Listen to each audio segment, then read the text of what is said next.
Hallo, ich bin Theresa, 27, aus Dresden. Ich bin in den USA geboren und habe in Leipzig Physik studiert. Danach bin ich für den Master in Nanobiophysik an die TU Dresden gekommen. Jetzt forsche ich am Leibniz-Institut für Festkörper- und Werkstoffforschung Dresden und schreibe gerade an meiner Doktorarbeit. Hier arbeite ich jeden Tag und ergründe den Wunderwerkstoff Mangan-Bismuth-Tellurid, den du schon aus der App Katze-Kuh, ein Quantenadventure, kennst. Inzwischen haben uns die Spielerinnen und Spieler schon viele spannende Bonusfragen geschickt. Heute geht es um Katzen.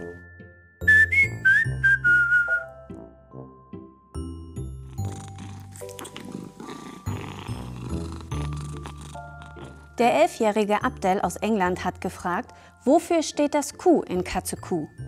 Das Q hat gleich zwei Bedeutungen. Quantum, unser Forschungsfeld, und Question, was für eure Fragen steht.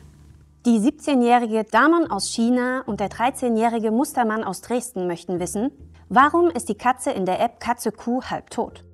Die Formulierung halbtot kennen wir aus der Alltagssprache und man könnte meinen, die Katze liegt im Sterben. So ist das aber gar nicht gemeint. Schrödingers Katze ist nämlich gar keine richtige Katze, sondern ein Gedankenexperiment. Eine Geschichte, die der Nobelpreisträger Erwin Schrödinger erzählt. Hier geht's zum Video, wo mein Kollege Tobias euch das Gedankenexperiment noch einmal erklärt. Damit wollte Schrödinger zeigen, was passieren würde, wenn wir die Gesetze der Quantenphysik in unsere Alltagswelt aufnehmen. In Wirklichkeit gelten diese Gesetze aber nur für die allerkleinsten Objekte, aus denen unsere Welt aufgebaut ist. Zum Beispiel Atome. Die kann man gar nicht sehen. Und was passiert mit Schrödingers Katze? Im Mittelpunkt der Geschichte steht eine Katze, die in eine Kiste eingesperrt ist, zusammen mit einem radioaktiven Atom und einem Fläschchen Gift.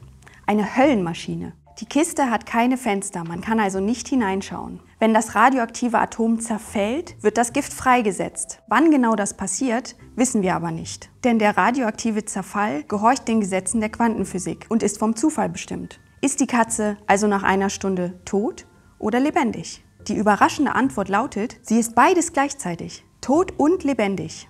Dieser Zustand hält so lange an, bis wir die Kiste aufmachen und nachschauen. Diese Katzengeschichte beschreibt eine Besonderheit der Quantenphysik. In meiner Wissenschaft ist nämlich nichts zu 100% festgelegt, bis wir nicht ganz genau nachschauen oder eine Messung durchführen, wie das bei uns Wissenschaftlern heißt. Bis dahin ist das Atom also gleichzeitig zerfallen und nicht zerfallen, die Katze also tot und lebendig zugleich. Ein Zustand, der aus zwei entgegengesetzten Zuständen besteht, die sich eigentlich ausschließen. Das nennen wir in der Quantenphysik Überlagerung. Erst wenn wir die Kiste aufmachen und nachschauen, entscheidet sich zufällig, ob das Teilchen zerfallen ist oder nicht zerfallen ist und ob die Katze tot oder lebendig ist. Verrückt, oder?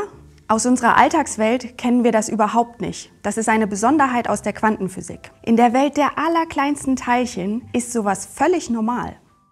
Die 32-jährige Jeanette aus Dresden möchte wissen, wie lange leben Katzen, wenn sie tot und lebendig zugleich sind? Nun, wir wissen ja gar nicht, ob die Katze überhaupt lebt. Das ist das Verblüffende an Schrödingers Gedankenexperiment. Der Überlagerungszustand aus tot und lebendig hält so lange an, bis wir in die Kiste nachschauen. Ob die Höllenmaschine in Gang gesetzt und das Gift freigesetzt wird, hängt vom radioaktiven Zerfall ab. Und der Zerfall des Atoms ist ein echter quantenphysikalischer Prozess. Übrigens, je länger man wartet, desto höher ist die Wahrscheinlichkeit, dass das Atom zerfällt. Und desto mehr rückt Schrödingers Katze in Richtung des Zustands tot. Das ist eine physikalische Gesetzmäßigkeit. Und wenn du dich fragst, was das Ganze soll, Überlagerungszustände spielen eine wichtige Rolle bei Qubits, die Quantencomputer zum Rechnen benötigen. Der 16-jährige Hunter aus den USA fragt sich, wie sehen die Atome von Schrödingers Katze aus, wenn sie zugleich tot und lebendig ist? Wenn wir uns wirklich nur die Atome selbst anschauen, diese unvorstellbar kleinen Teilchen, aus denen unsere Welt aufgebaut ist, dann sehen die bei einer toten und einer lebendigen Katze genau gleich aus. Allerdings kommen bei einer toten Katze die Stoffwechselprozesse zum Erliegen. Sie besteht also nach einiger Zeit aus anderen Molekülen und Stoffen als eine lebendige Katze.